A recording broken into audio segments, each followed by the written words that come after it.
তোমরা যারা মিথ্যা কথা বলে সম্পর্ক করো, তারা কি জানো 10 বছরের সম্পর্ক একটা মিথ্যা কথা এক নিমিষে শেষ করে দেয়।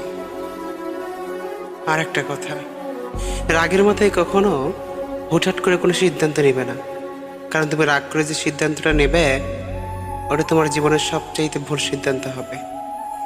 আর যে কোনো পরিস্থিতিতে নিজেকে সংশোধন করার চেষ্টা করো, নিজেকে কন্ট্রোলে রাখার চেষ্টা করো, নিজেকে আয়ত্তে রাখো। অবশেষে বুঝলাম সব কিছু সহ্য করা যায়, কিন্তু ভোলা যায় না কিছু। ভালোবাসা হওয়া উচিত লবণের মতো, ইতিহাস সাক্ষী আছে, কারণ লবণে কখনো পোকা ধরেনি। সত্যবাদী শত্রুর চাইতে দুশ্মন ভালো। শত্রু আর দুশ্মনের ভিতরে অনেক পার্থক্য আছে।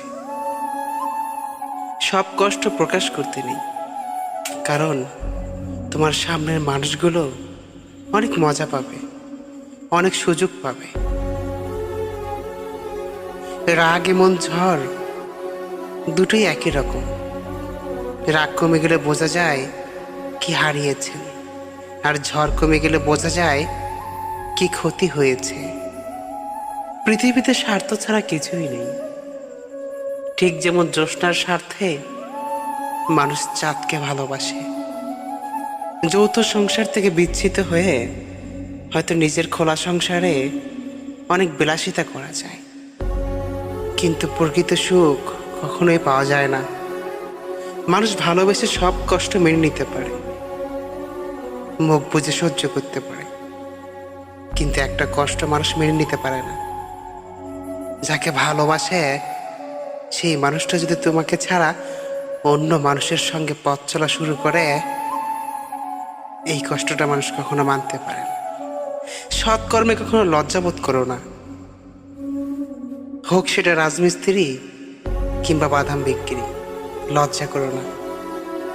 তুমি যাকে ছেড়েছ সেটা আমি ছিলাম, কিন্তু তুমি এখন যার কাছে আসতে চাও সেটা আমি নই। একটা কথা বুঝতে পেরেছি, খুব বেশি ভালো হতে নেই, বরং নিজেকে খুশি রাখার জন্য একটু ভালো হয়ে যাও। এটা ঠিক যে সবার জীবনে কখনো না কখনো খারাপ দিনগুলো আসে, কিন্তু কখনো হাল ছাড়বেন না। শোনেন, কখনো হাল ছাড়বেন না, কারণ আপনি যতই আশা করবেন ততই আপনি হতাশ থাকবেন। তাই কেউ যদি আপনার জন্য কিছু করতে না চায়, তাহলে তাকে আপনি ধন্যবাদ দিন। সর্বদাই নিজেকে ভালো লোকদের সঙ্গে ঘিরে রাখুন, এমন লোকজনের সঙ্গে মিশে থাকুন যারা আপনার জীবনের কঠিন সময়েও আপনার সাথেই মিশে থাকবে। মনে রাখবেন, আপনি কেমন ধরনের মানুষ হয়ে উঠবেন সেটা আপনার পরিবেশের উপর নির্ভর করবে। তাই ভালো মানুষদের সাথে থাকুন। আপনি যদি সত্যিই কাউকে ভালোবেসে থাকেন, তাহলে সত্যিই তার যত্ন নেন, কারণ সে যদি একজন ভালো মানুষ হয়ে থাকে, কারণ এই পুরো বিশ্বের সব মানুষ একরকম হয় না। কখনো না কখনো আমরা যেটাকে সমস্যা ভাবি, আসলে সেটা সমস্যা নয়। সমস্যা হলো সেটাই আমরা যেটাকে নিয়ে অতিরিক্ত চিন্তা করি। কখনো টেনশন করবেন না, শুধু ধৈর্য ধরুন। আপনার সৃষ্টিকর্তার কাছে, আপনার আল্লাহর কাছে দোয়া চান, বাহানা চান। ইনশাল্লাহ আপনার সৃষ্টিকর্তা আপনার চাইতে বেশি বোঝে, আপনার চাইতে আপনাকেই বেশি ভালোবাসে। তাই কখনো নিজে কখনো চাপ দেবেন না। পরিস্থিতি যতই খারাপ হোক না কেন, একসময় পরিবর্তন হবেই ইনশাল্লাহ। মনে রাখতে হবে, এইটুকু আত্মবিশ্বাস রাখতে হবে আমাদের।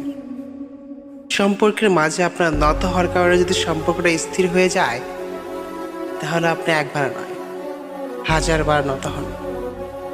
1000বার নত হওয়ার পরেও যদি আপনার আবার নত হতে হয়, তাহলে থেমে যান, কারণ সম্পর্কের স্থান পায়ে নয়, মাথার ওপর।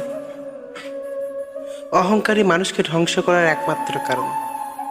যারা অতিরিক্ত মানুষকে ধ্বংস করার চিন্তা করে, তারা তাদের উদ্দেশ্য হাসিল করার জন্য এতটা স্বার্থপর হয়ে ওঠে, তাতে তারা নিজেরাই যে ধ্বংস হয়ে যায় তারা কখনো বুঝতেও পারে না।